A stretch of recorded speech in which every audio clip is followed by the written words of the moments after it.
You are listening to That Hoarder Overcome Compulsive Hoarding. I'm a hoarder who needed an outlet to talk about this unusual and isolating mental illness. And because my hoarding is secret, I started this podcast to talk about it. Subscribe to the podcast and find my social media links, episode transcripts, and every link that I mention at overcomecompulsivehoarding.co.uk. Finally, I am not a doctor. I'm just a hoarder doing her best. So do seek professional support if and when you need it.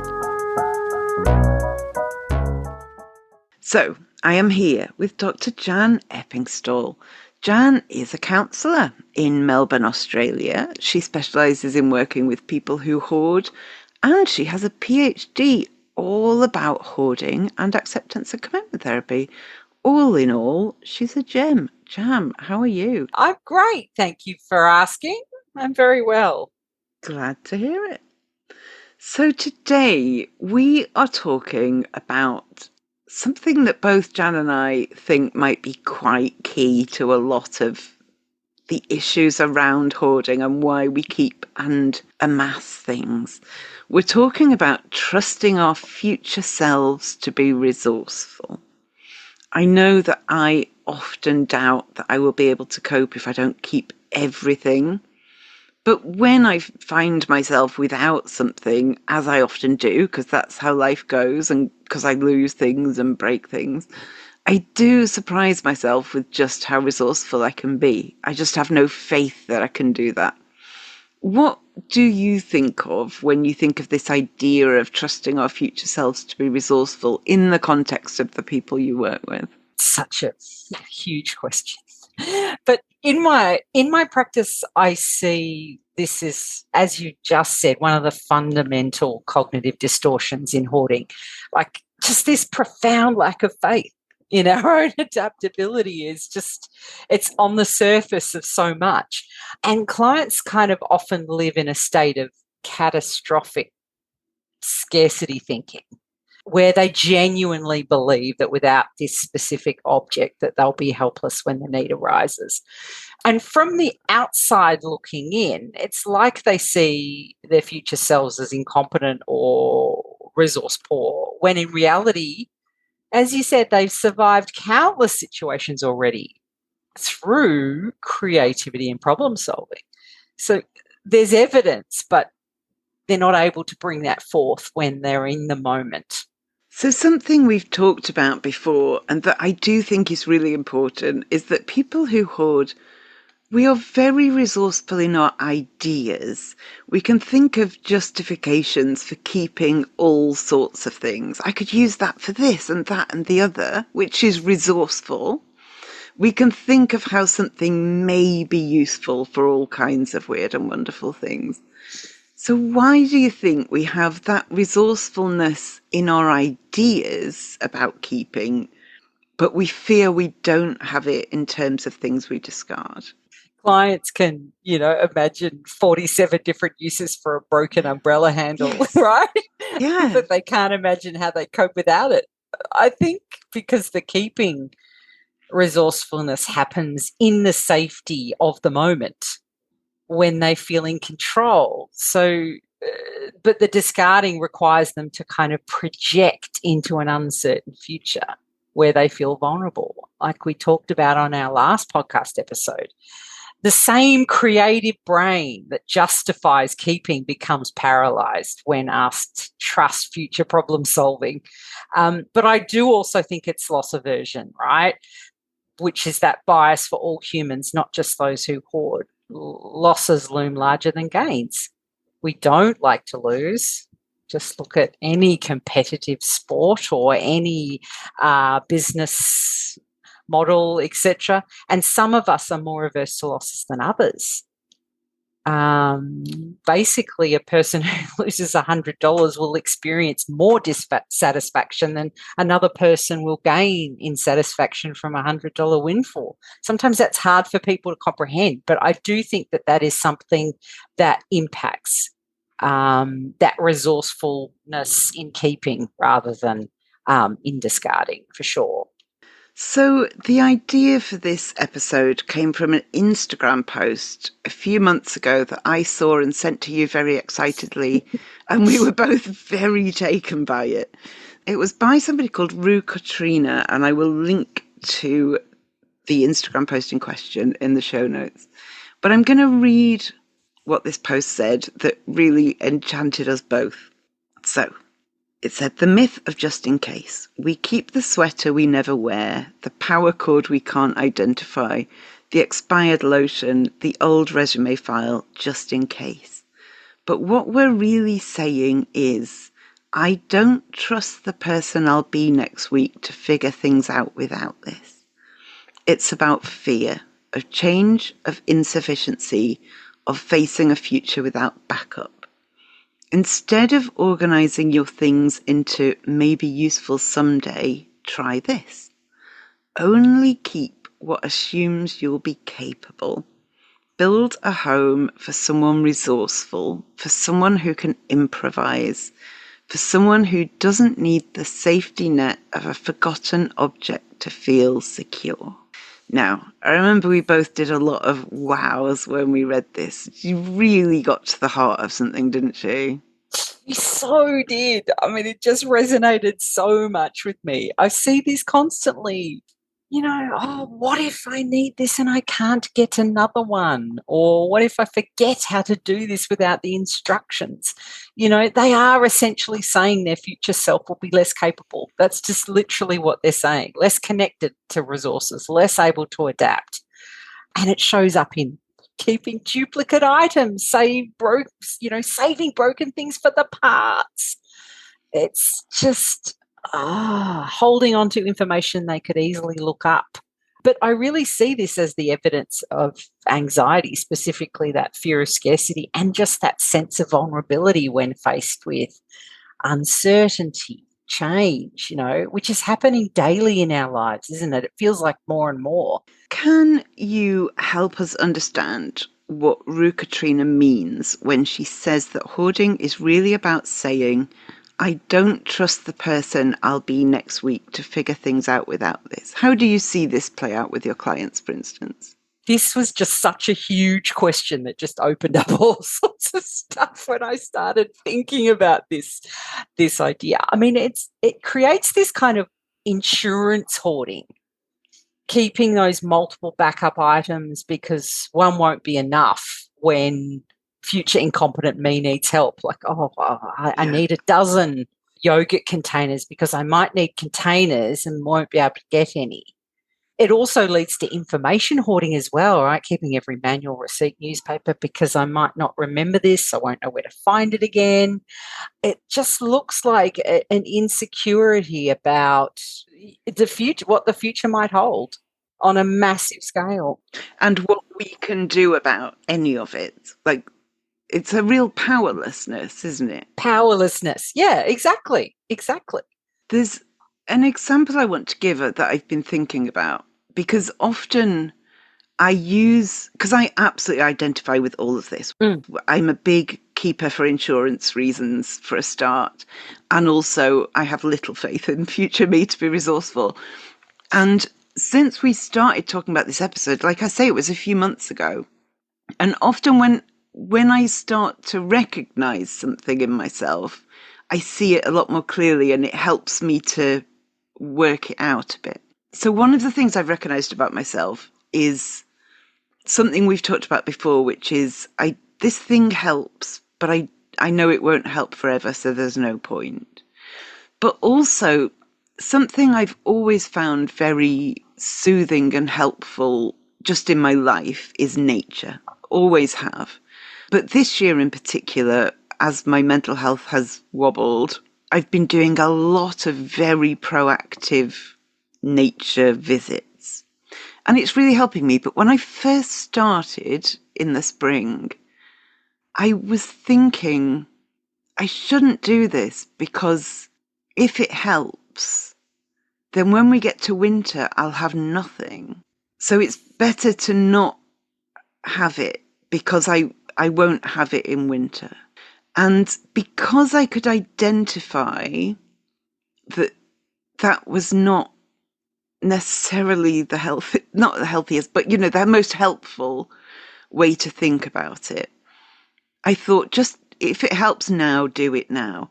And as we are now kind of at the end of August and we're approaching autumn and winter, I do have that fear of like, soon those walks are going to be bleak. But I'm reminding myself that, okay, you found that thing in the spring that's been incredibly helpful. You'll work something out for winter. And I don't fully have confidence in that, but it helps to say it to myself anyway, that in winter I will be resourceful. I'll find something. It won't be lush green nature, but I'll find something.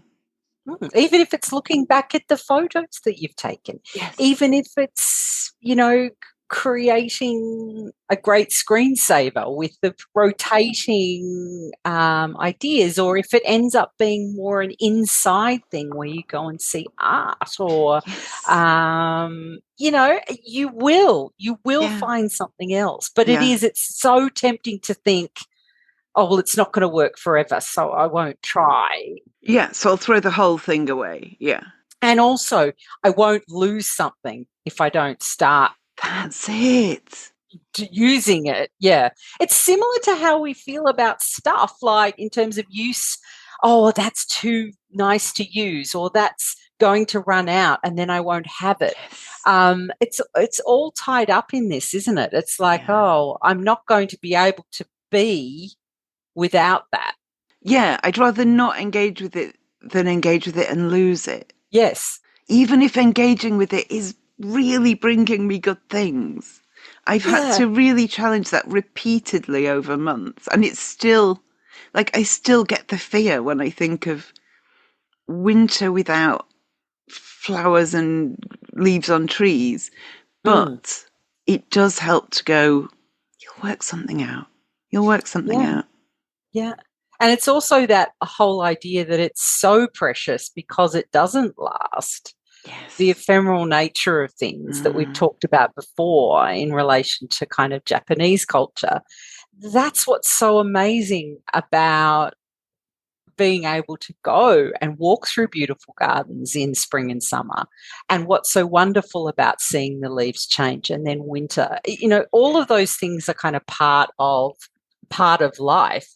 The coming and going of things. Yeah. Nothing is forever. And I think that's the hardest thing for humans in modern society to really grasp. Yeah, that it's all fragile. Yes. Yeah. It may seem like it's going to be there forever, but it's not. It's going to change. And that's something that's very difficult for, people with hoarding behaviours, because that's what they're attempting to do, is to try and keep everything the same. But everything decays, everything goes back to nature at some point. It doesn't matter what it is, really. Nothing's forever. So how does this lack of trust in our future selves look in people who hoard? What kind of behaviours and thoughts does it lead to? There's often this underlying executive function issue here as well, which is kind of the elephant in the room, I guess. If you genuinely struggle with planning, organisation, or working memory, you might have evidence your brain isn't reliable for future problem solving. It's in the back of the mind all the time. But there's also trauma as well. So many clients have history of actual scarcity in times when they genuinely couldn't access resources. Yeah. The brain's kind of trying to protect them from experiencing that helplessness. I kind of see shame popping its head up here as well. Like, God, I've got all this stuff, but I don't have scissors or rope or a bucket, etc. when I need it.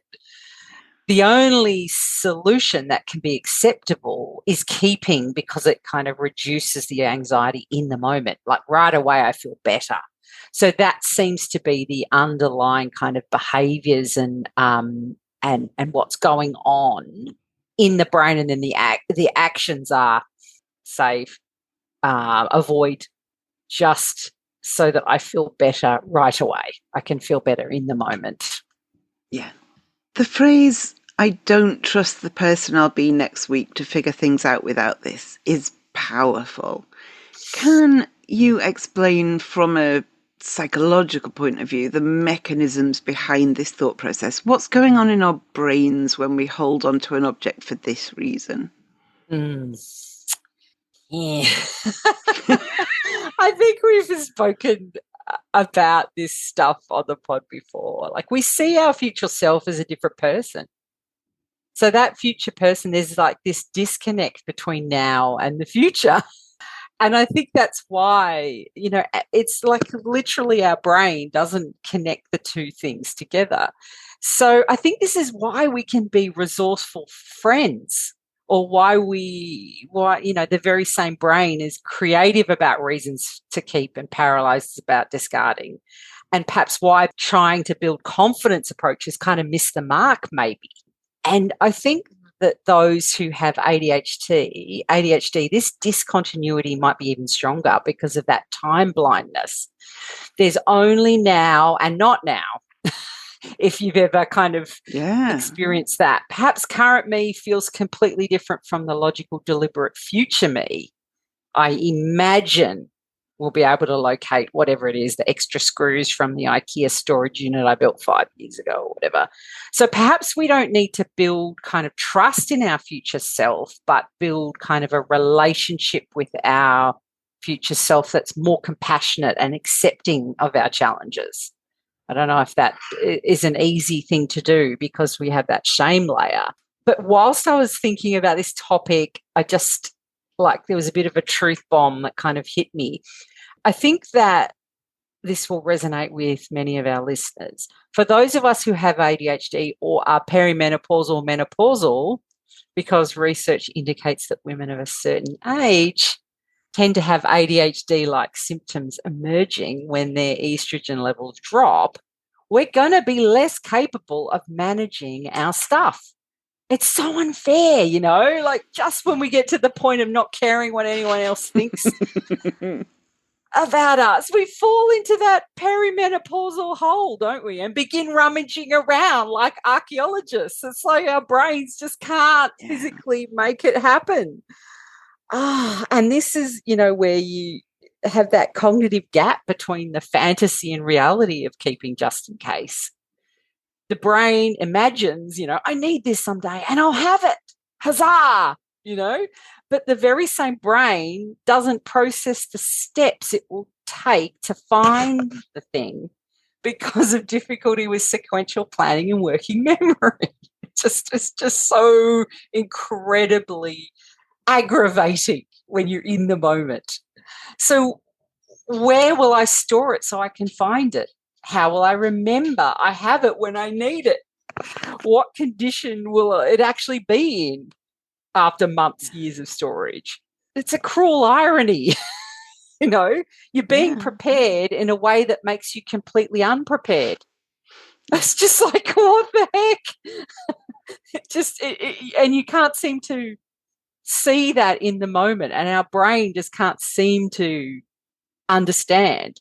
You're being prepared. You've got the 4-centimeter pink ribbon. You've been resourceful by making, by keeping it. But then that's making you less resourceful because time wasted searching could solve the problem differently. I think there's a few words we need to start using: solving the problem differently.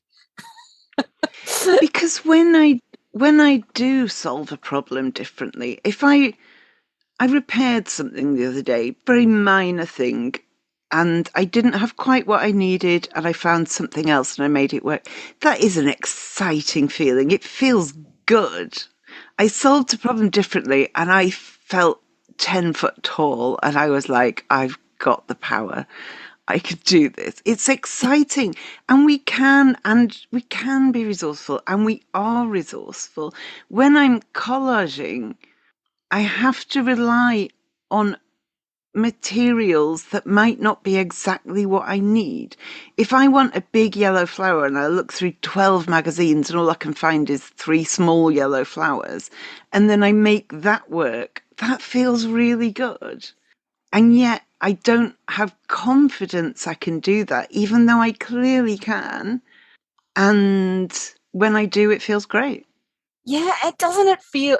It just feels so empowering when you go, okay, that idea that I had in my mind. I think that's the other thing too. We have all these ideas in our mind about how it's going to work or how it's going to work out. And because we're too afraid to kind of approach it and actually see whether we're capable, we keep thinking about how we're going to manage that difficult situation. When we actually come to it, there's all these other factors that we hadn't we hadn't thought of. Yeah. So we go, this screw's the wrong size. That one works. Fine. Wasn't planned, but it works. But it works. I can always find a workaround. I mean, we mentally drain ourselves with our chronic searching. Like I said before, that rummaging around, pulling things out. It's just so draining.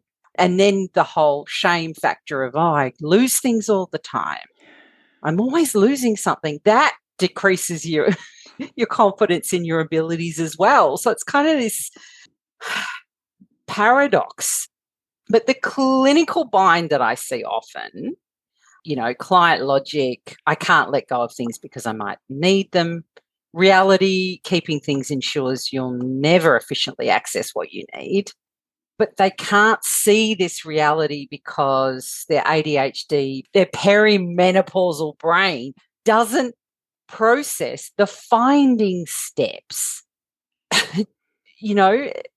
They need to kind of experience the less stuff actually equals finding things before they can believe it. But you have to encourage them to try. And that's really vulnerable. It's a leap, isn't it? Yeah. Yes, you've got to be without it in order to feel whether you can do it. And you can't trick your brain. Like, you try to trick your brain and go, I'll pretend I don't have 4 centimeters of pink ribbon. See what but your brain still goes, but I know I've got that in the back pocket. I know I'm okay. Still got it there. It doesn't seem to want to be tricked. But it's like being afraid of drowning. So you put on, hundreds of life jackets and then you can't swim. It's like, it's kind of just. Yeah. But it's so hard to get around that, I think. How do you do that? What do you do? How can you build trust in your ability to be resourceful? It's going to come down to really, always has to be journaling, but creating like a resourcefulness journal, taking notes of times when, you were resourceful, like you've just described. What did you need? What did you use instead? The outcome and how it felt. It felt fantastic. Yeah, the shelf no longer wobbles. I am a superhero. Yeah. Yeah. The bag's not got a hole in it anymore. Perfect. Yeah. The button has, the loop has been replaced with a button and, some elastic, and it works. Yeah. That sort of stuff,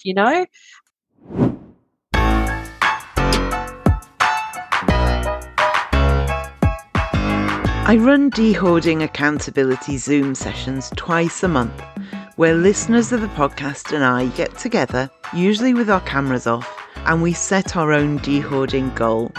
Then we get on with our de-hoarding in the knowledge that others in the virtual room are doing the same. There's something really powerful about the conversations we have in there, and if you'd like to join us, you can grab your ticket for the next one at overcomecompulsivehoarding.co.uk/ticket.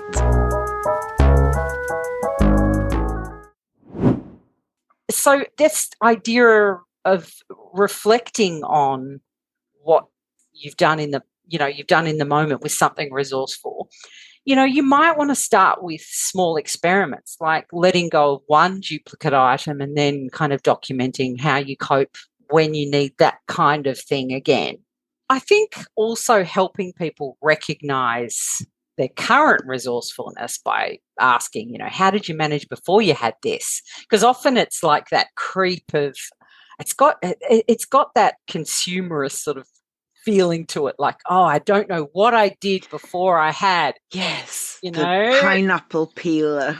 Yes, exactly. And you're like, oh, how did I do it before? We forget because we have all these modern gadgets that I think a lot of us are really attracted by because we think it will save time or it will, make something easier or it will, make life better. But really, in a way, it just adds another thing that we feel guilty about not using or we find hard to let go of.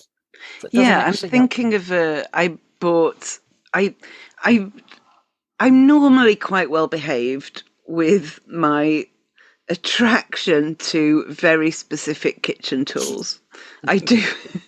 I I know I love them. I know I don't use them. So I'm normally very well behaved with them. But I did buy a while ago one of those things that like does everything. It's got different bits for everything you need with an avocado. Every state of right. And this thing is great, and I do genuinely use it. And every time I use it, I think this is great. This is such a handy tool. But until I had that, I was still doing fine opening and getting avocados out of with a scoop and Brilliant. I could do it. I enjoy this tool. It actually worked out for once. Mm. But I wasn't like hopeless with avocados prior to getting it. Mm. And if it broke or I lost it, I would be fine. You would be fine. But one of the other things is kind of going, oh, it's being okay and not spending a fortune on something that you think will solve all the problems. Feeling okay if it doesn't work and feeling okay with passing it on. Yeah. I think we put a lot of pressure on ourselves to make the right first decision, and we possibly need to be a bit flexible with that. If you're going to buy some solution for one small problem, the mandolin thing, it slices stuff. Oh bought it, then got rid of it immediately. If you're going to buy those sorts of things, just be flexible enough to go, that was a mistake. Yeah. I bought that kind of on impulse, thinking that it was going to save time, and it actually increased the amount of time I spent. And, I sliced my finger off or whatever. Yeah, and it didn't work that well, and I can do better with a knife, and Exactly. So just being a bit more flexible about thinking about it at the time. Well, let's think through. That can be hard. The whole sunk cost fallacy comes in, and some pride about there's a whole making lot of it work or doing. There's a whole lot of things in there, but that sunk cost. Well, I spent $10 on this. I have to try and use it, even if it is just the most stupid, illogical, time-consuming thing. We still want to tie ourselves in pretzels to use it. To kind of justify having bought it, I think. Yeah. And I'm much more likely to just go, that was another one of my dream, my fantasy purchases. It's gone. And I try not to. Yeah, that was aspirational, Jan, in the shop. However, I'm now home. I'm now home, and it now is just never going to, fix the problem that I thought it would. Yeah. Oh well, I tried though. I gave it some thought, and it didn't work. So but a lot of us are not that nice to ourselves, are we? No. So let's talk scarcity. You've mentioned it, and Katrina also touches on that fear of insufficiency. I, as you know, as listeners know, had a period in my early adulthood of genuine scarcity when I had no income over months and months and had, no way of buying any, food, never mind replacing anything. And that I still battle with constantly going, but that could happen again. If it can happen once, it can happen again.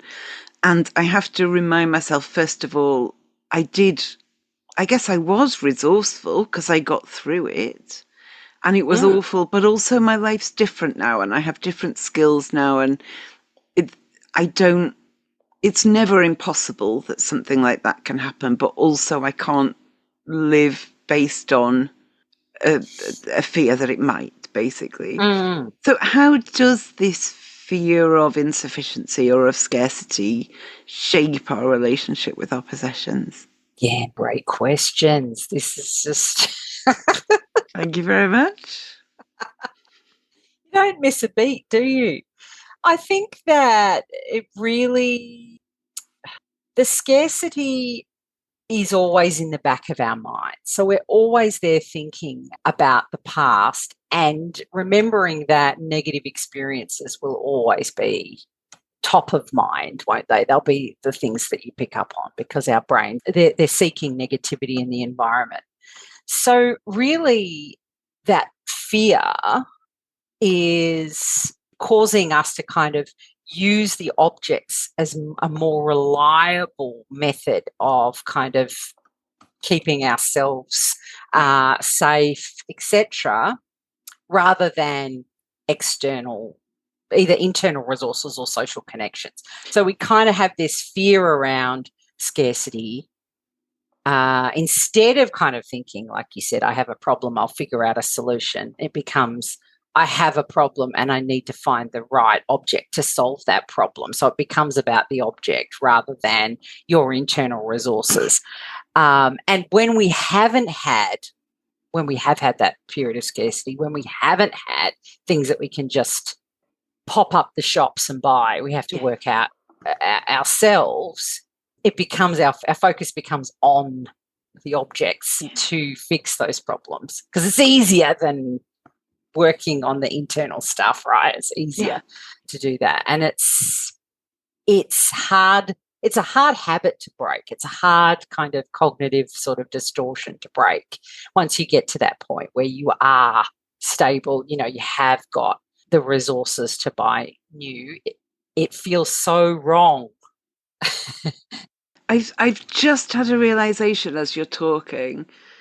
So one of the things during that period of my life that I couldn't buy was menstrual products.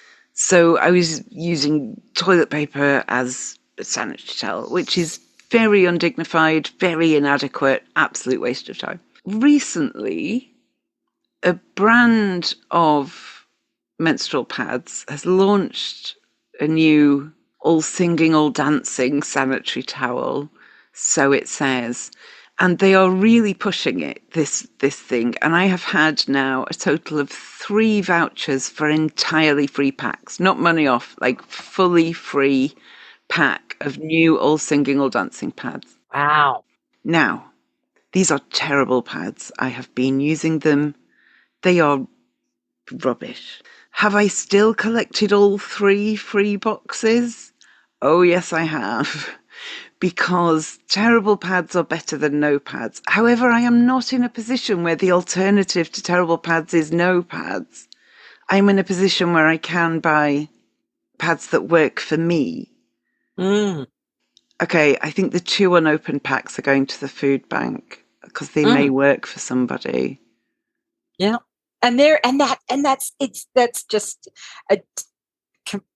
That's just illustrated it beautifully. How can I walk away from a free voucher for something that technically I need? Yeah.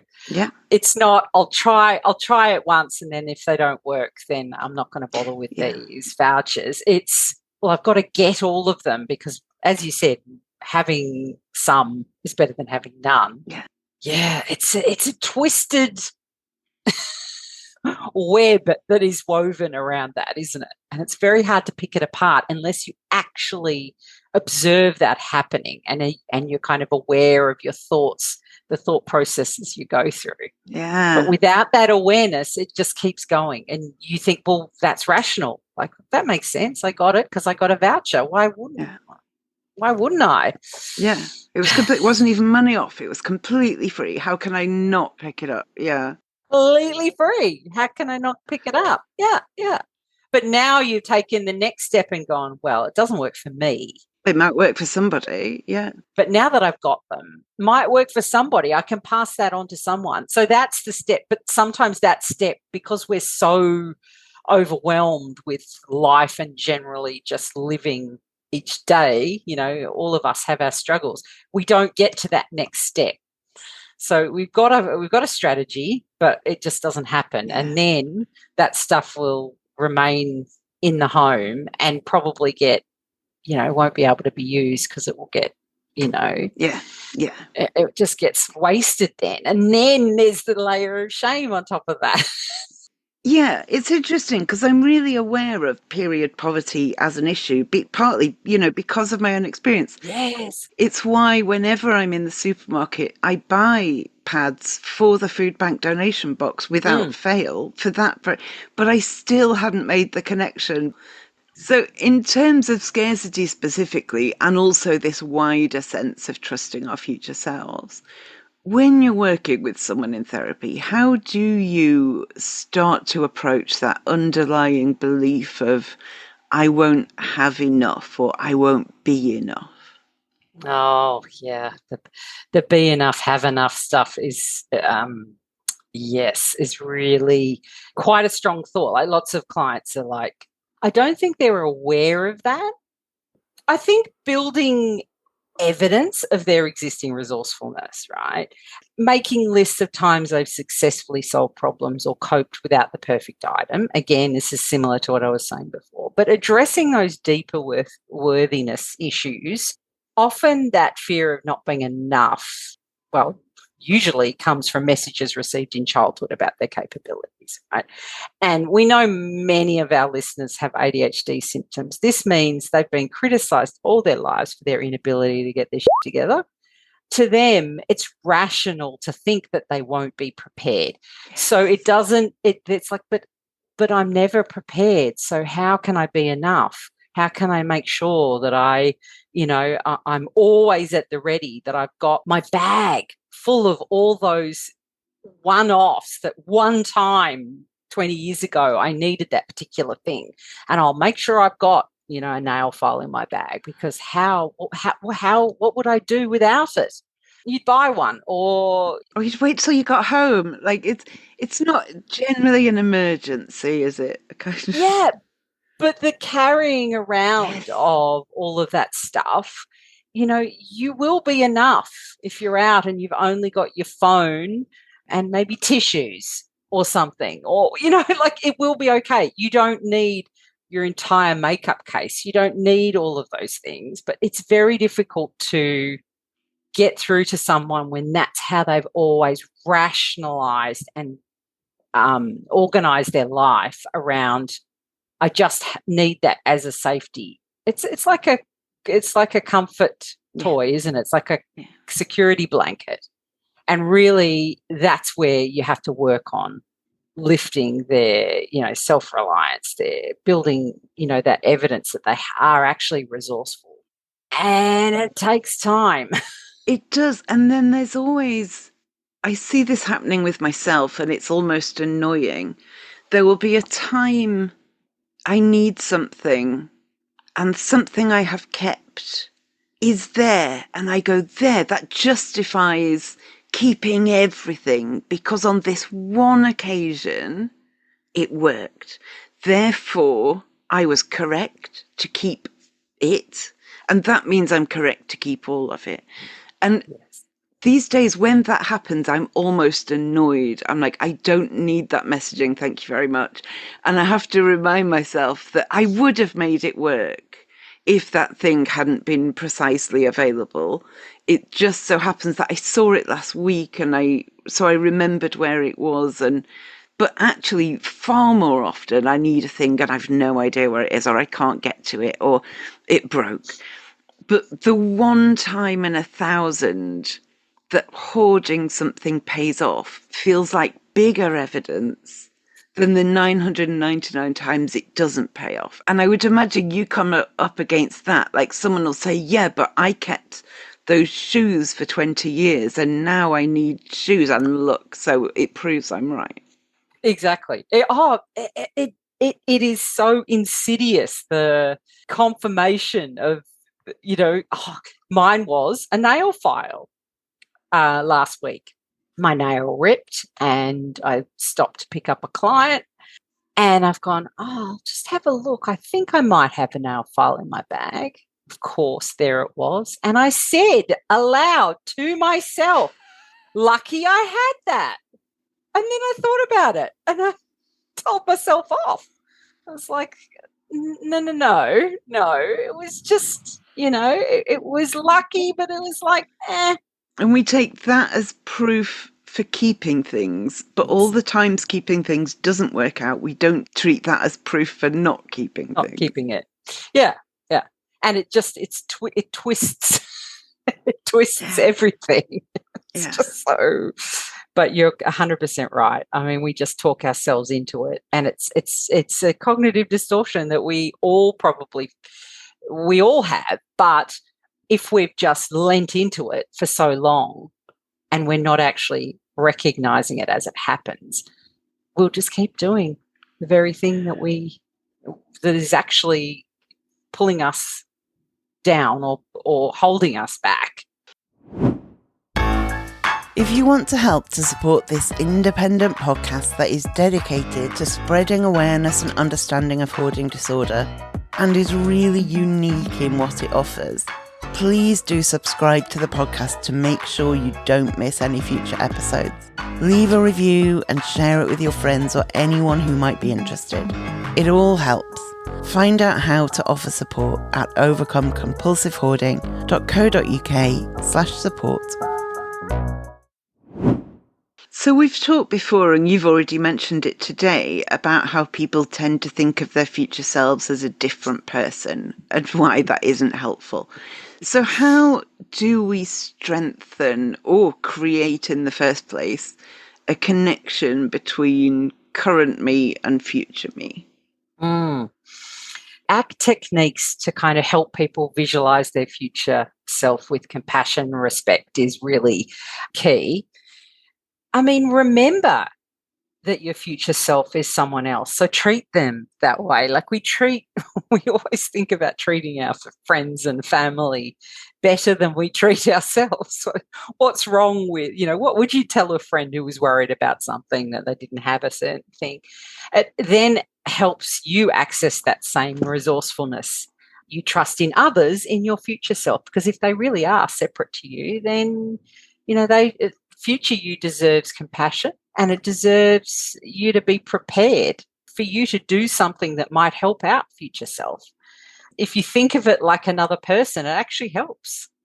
Future me really would prefer that I clean the kitchen. Yeah. Or wash the sheets. Yeah. Tomorrow morning me would love it if there's a clean mug ready. And the bench is nice and clean, wiped down. Future me would love that. Tomorrow me would love that. Yeah. Tonight current me is kind of going, But if I treat them like another person, like I really think they are in my head, bingo.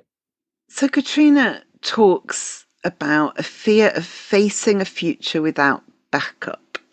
How do possessions function as... Sorry, this is the one. I mentioned this last time. Every interview with you, there's one question that I write that feels reasonable, and then when I read it out, it's like, Jan, explain the entirety of psychological history, please. I think this is the one. Could be it. Yeah, could be it. Yeah. How do possessions function as emotional or practical backup systems for people who hoard? Yeah, again. You've done it again. Practically, they become kind of external memory and planning systems for a lot of us. They rarely provide that, though, because the volume of stuff means that keeping everything in sight to remind you becomes exponentially harder as you accumulate more stuff. So that's the practical idea of, if I keep them, the only way that they will be useful is if they're in sight. And then that causes the churn, because you're constantly putting things on top of the pile. So, I need that. And then everything slowly moves down the pile and it's no longer in sight. Emotionally, they provide a sense of control and preparedness. That regulates the anxiety. That's the nail file. I've got it. The object kind of becomes a promise that I won't be caught off guard, or I won't seem incompetent, which is another huge one. You want to be seen to be prepared.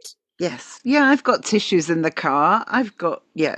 Organised people are prepared. That's kind of what we think in our minds. Oh, they'll be impressed that I've got tissues, nail file, whatever it might be. But the paradox here is that the ADHD brain or the hoarding brain or the perimenopausal or menopausal brain, whatever executive dysfunction is happening, yeah, which most of us have, and I again think it's so cruel, I might need this widget someday, is the exact same brain that will get distracted 100 times while looking for it and give up. And buy a new one anyway, which is what we would have had to do if we'd got rid of the first one. Correct. And it's not always about self-worth or trust in ourselves or resourcefulness or emotional attachment or any of those things. It's literally your brain can't sustain the search task. Like it just you keep the widgety thing because you're creative and saw potential use, but when you need said widget, you'll forget you have it or get distracted looking for 512 and find 100 other things while you're searching, you're pulling through it. And then you'll hyper-focus on something else. And eventually, as you said, you'll give up, you'll buy a new widget, and then probably find the original widget 6 months later while you're looking for something else. Classic. Just happens over and over. The kindness is less. And that's really compassionate to future you because it removes moral judgment. You're not bad for losing things because you've got less stuff, therefore you can find things. Acknowledging the executive function realities. Your brain is really not working at 100% at the moment. I'll be compassionate to myself, my future self. And it offers practical solutions. Work with your brain, not against it. And keep less, find more kind of is your new motto. But it's that push-pull, and the brain is unable to manage the volume as well. Even if you don't have executive function, it will be as if you have executive dysfunction. It'll be as if you have dysfunction because you've got so much. Can't possibly keep all that information in your head. Yeah, and when Carrie Lagerstedt was a guest on the podcast, she talked a lot about visual overwhelm. And so, like you're saying, even if there isn't an existing neurodivergence or an existing executive function issue, if there is just a lot of colour and a lot of things and a lot of everything, that overwhelms you, just visually. Yeah. And then it becomes almost like just background noise, doesn't it? And it just, you almost then don't see it. So then when you go to look for it, it's just completely turned into just a mass of stuff. It's no longer individual things. But I think making the decision at the time, like now, before you keep it, and then observe and document the experiences of needing something and not finding it, and then looking for it and finding it because you've reduced the amount, compare and contrast and then make your decision based around that evidence. I think it's a lot of evidence gathering and being a little bit more kind of clinical and almost just observational about what you're doing.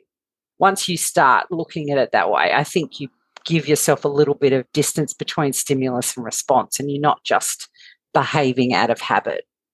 So my thing of doing experiments and your thing of curiosity are coming together once again. Once again, I had to slide it in there just under the radar. Yep. Experimenting. It just takes the pressure off, and it also just removes the shame, the sense of shame, going, you know what, I'm just going to try that. Oh, it didn't work. Oh, that's all right. Oh, how can I tweak? What can I do? It's not a pass or fail. It's a let's see. Yeah, either, oh, that was great, or maybe if I do it that way. Yeah. Oftentimes it works, but then what you do is you get that sense of achievement. You think, well, I could make that better. I'll do it this way.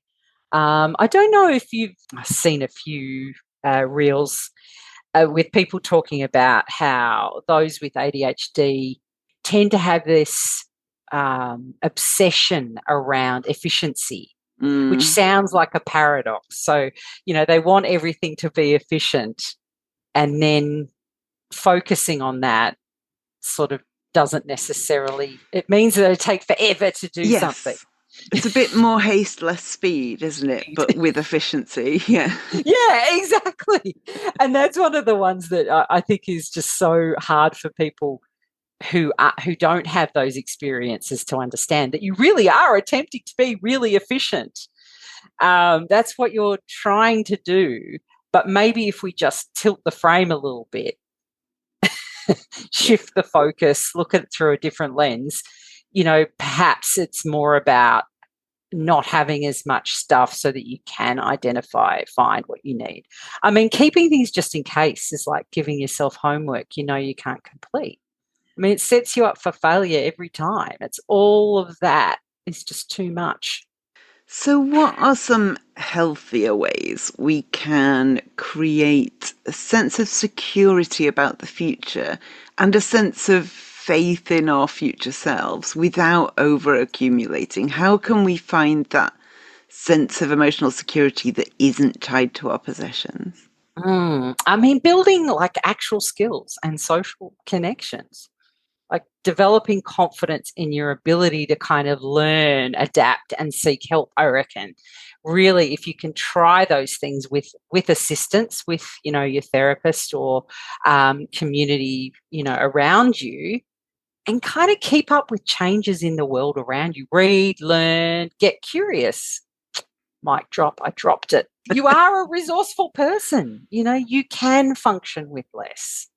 In fact, the stuff is getting in the way of you being your best self. Peel back the layers of stuff and you'll probably find a functional adult who can deal with problems, in the moment using what you've already got. I have a friend invited me and a number of people for a dinner party. And there was like a little WhatsApp group for everyone who was going. And a couple of hours before, she messaged the WhatsApp group and said, can somebody bring a serving spoon? Can somebody bring 2 big plates? Because I don't have enough. Nobody thought, she is failing at life. We all just thought, of course, like she's got a family of 4. Of course, she's not got more than 6 plates. Of course, I can bring a serving spoon and someone else can bring plates. And that was a completely normal interaction. I remember as a child, if like we were having like the whole extended family round, we'd literally be going to neighbours going, can I borrow your deck chairs because the children need somewhere to sit for dinner? And none of that is not functioning. None of that is not, in fact, that's very resourceful. And I think as societies, we've lost that borrowing thing a bit, which is a real shame because there's a lot to it. And there's a stat, and I don't know if it's true, but I can believe it, that the average electric drill gets something like 14 minutes of use in its lifetime, right? And I can believe, I have an electric drill. I've put up like 1 set of shelves. It's probably had 3.5 minutes of use. And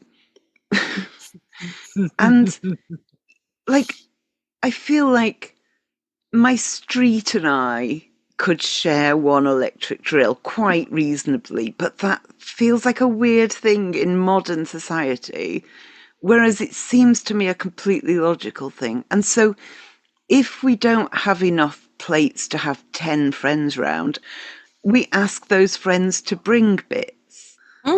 When my friend made that request, it was normal and it made sense. It wasn't that she wasn't prepared. That was her being prepared and resourceful. But if we ourselves are short of mugs for 28 people, we feel like we're failing. Like, surely I've got 28 mugs, I mean, we feel like that, but also that's that shame layer of I've got all this stuff. For God's sake, I must have at least 28 mugs here. And if I ask people to bring it, then they're going to look around and go, I mean, the chances of you actually inviting someone around, it's probably pretty slim. So we face that when we get to it. But, it's that sense of, well, I've kept all these things. If I don't have what I need in the moment, obviously fail, obviously, but when you have all that stuff, it's just inaccessible. You can't get to it. Someone the other day was telling me they had all of their wedding presents still in the boxes that were in the dining room, that were behind all the other boxes of all the other things that they'd stored up. It's like, we keep all these things and never, ever, ever use them. And it's just holding us back, pulling us down, keeping us stuck. Yeah. Let's talk actionable things and not like big dramatic gestures. So are there any small actionable, like daily type things we can all do to try to strengthen our belief in our future resourcefulness?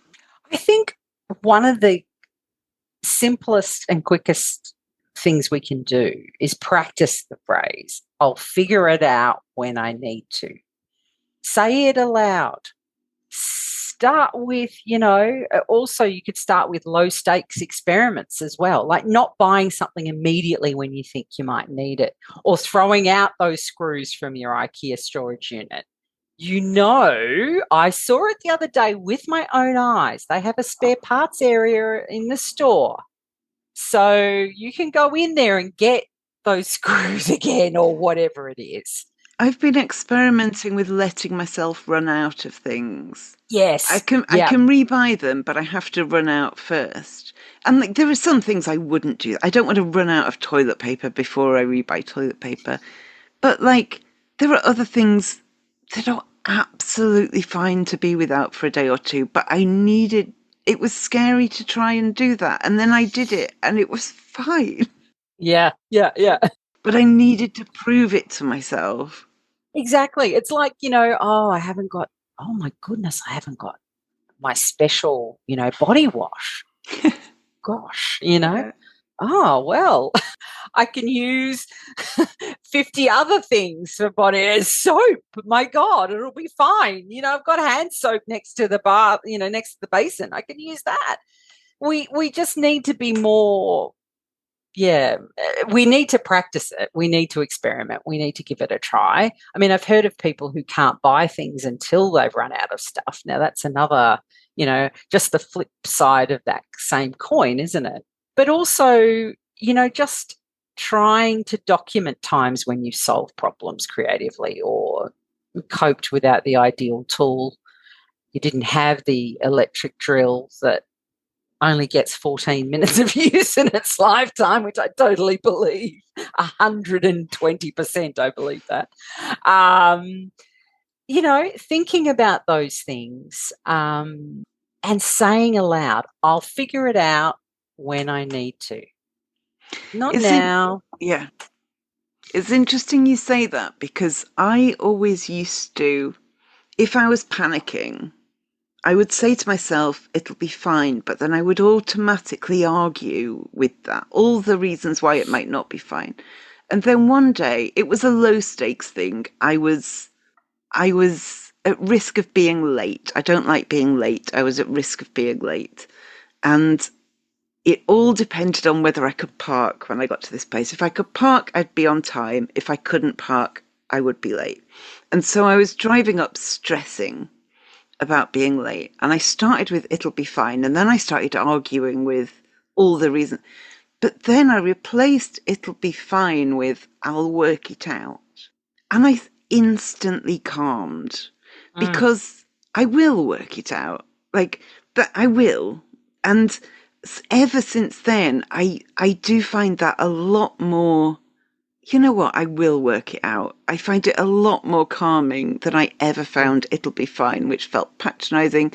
I could think of 20 reasons why it wouldn't be fine.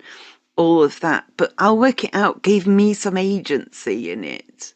Exactly. It's an empowering statement. Yeah. Isn't it? And I did work that out, and I've worked plenty of things out since. Yes. Yes. And also it's that it'll be fine does seem like it's sort of placating It's very you. dismissive, isn't it? Yeah, exactly. It sounds like, something your mum would say when you were really anxious about something, and it's, it'll be fine, with their hand. When they weren't even listening to what you were saying. They're not even listening. They're like, it'll be yeah. fine. Don't worry about it. It'll be fine. You're like, well, that doesn't really help me, but I'll work it out. And you do. And also it can never be as bad as, it's not going to be a problem anyway, but I might end up 4 minutes late to this appointment. I think we'll be fine. I think everything will go as it should. I don't think anything drastic is going to happen, but that I'll work it out just makes. And so you're kind of extending that to not, well, I guess including I will work out this situation, but you're also extending it to in a year's time, if I need a hammer, I'll work it out.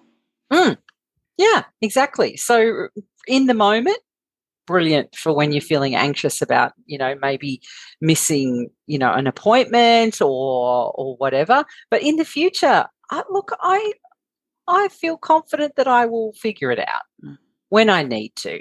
And I'm not going to worry about it now, because that's the other thing, we're constantly worrying about the future, and that just steals the joy from the present, doesn't it? We can't live in the present with, to be relaxed. We have to worry about what's going to happen in the future. And that's what all of these just in case items actually are, aren't they? I mean, it's all uncertainty packed up in boxes or in containers or, piled up.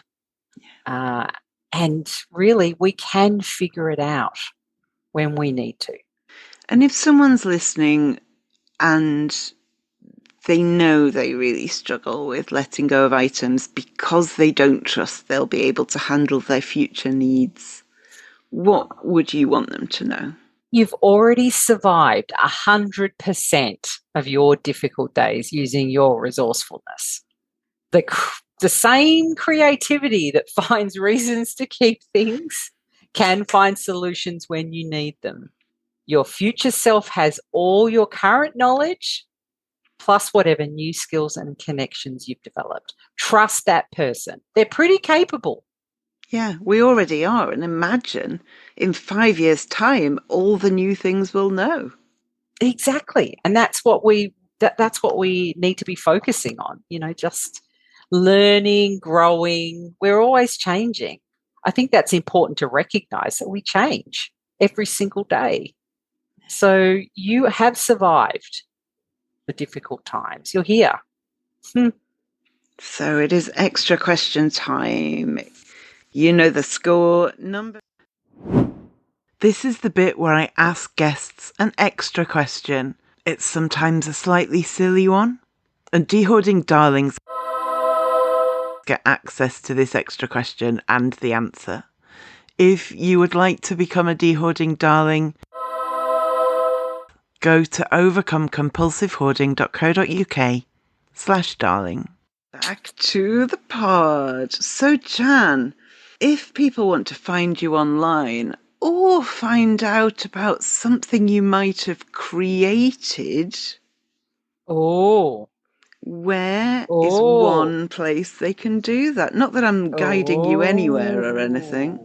I've written a book, people. I've written a book with the help of Claude, my new work husband, who's AI. But he didn't write it for me. He just guided me in the direction of making it into one document. So basically, Jan has a well of knowledge and information and has been saying to me for a long time that she's going to write a book, but actually getting it over the line was just impossible. And so AI basically helped you to get over the line with all the information you already had. Correct. Helps you turn it into a thing. Into a thing. That's the hardest bit, because you second guess yourself constantly about how you can do it.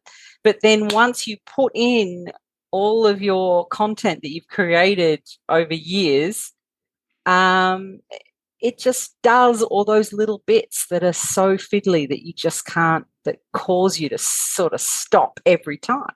But this is only part one. So decision making is the first part, and then there'll be all sorts of other parts to come.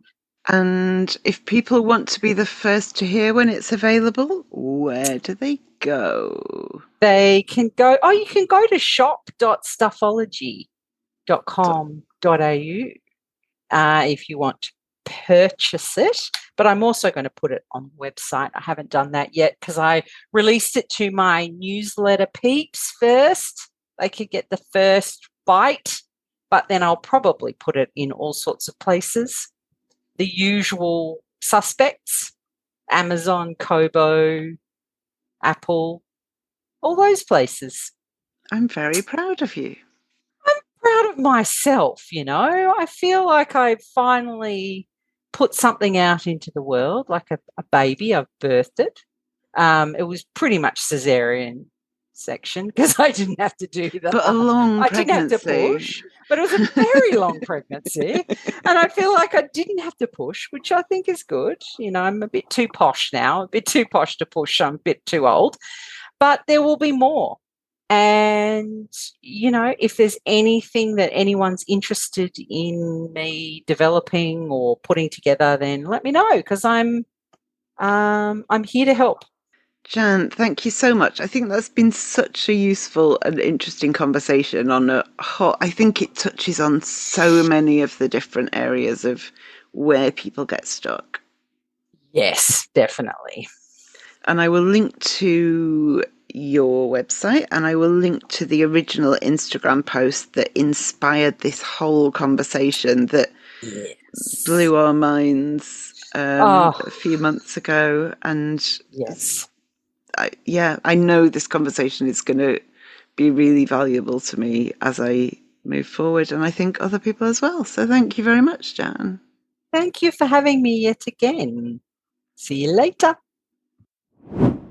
May we take a moment to reflect on the meaning of place and acknowledge the traditional custodians of the land on which we record and listen to this podcast today. I am speaking on the lands of the Boon Wurrung people of the Kulin Nation, and I acknowledge their connection to country, both land and sea, and culture. We pay our respects to their elders, past and present, and extend that respect to Aboriginal and Torres Strait Islander peoples listening today.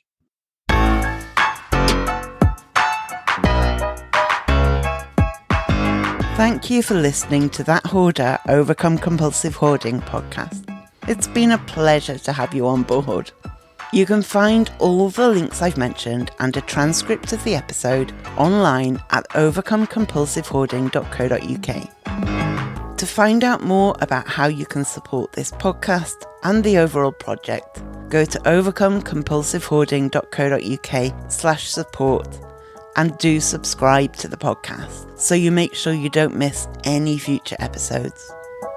There may be links in this podcast that earn me money. This doesn't come at any extra cost to you if you make a purchase through those links, and it helps to support the podcast.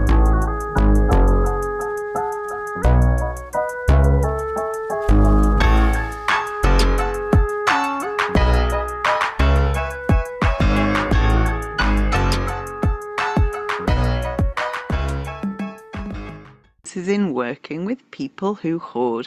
She also has there's a helicopter going overhead. I don't know if that's being picked up on the microphone. I can hear it, yes. Let's pause for a moment, yes. That's okay. I saw it coming through the window and I thought, I hope it doesn't come over, and then there we are. Someone's going to jail tonight. There's a raid. When there's a big bang on the door.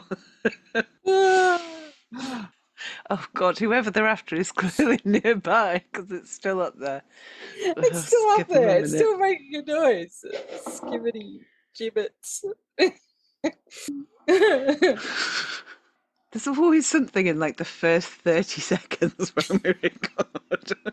I know. We've been talking happily for an hour and a half, and then when we start recording, it's like, oh my God. Oh my God. Oh, here we are. Oh, this is it. That's, I'm just saying. Oh. Right. Okay. I watched the Pride and Prejudice that came out in the mid-90s because my housemate had a crush on Emma Thompson. Oh, yeah. So Yep. we had Yep. to go to the cinema and watch that. But I genuinely think that was the last period drama I watched. Is it Pride and Prejudice, or is that Sense and Oh, it Sensibility? might not have been Pride and Prejudice, actually. Yeah. I think Emma Thompson. Yeah, I think maybe Let's Emma look it Thompson. up. Emma Thompson, Jane Austen. Let's say Because 96. that's got Oh, there we are. Sense and Sensibility. That was the one that she was in yeah, 95. There we are. Oh, and she got an 95. Oscar for it. Emma Ooh, Thompson. I do love Emma Thompson, actually. She's got something about her, you know? I agree. Oh, do you know what's good? This helicopter, Still honestly. there. Right, there is a film. They did some episodes where they would talk to someone famous who enjoyed the podcast, and one was with Emma Thompson. And she was talking about how, okay, let's try again. So, second time round.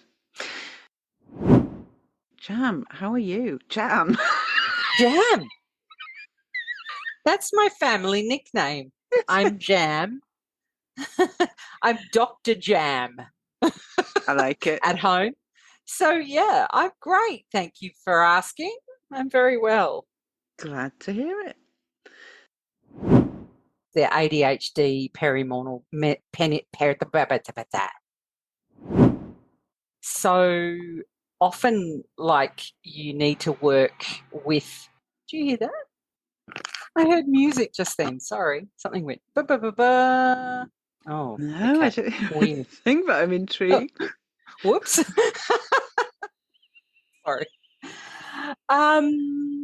So addressing the. We'll go back to addressing the underlying belief. Yeah.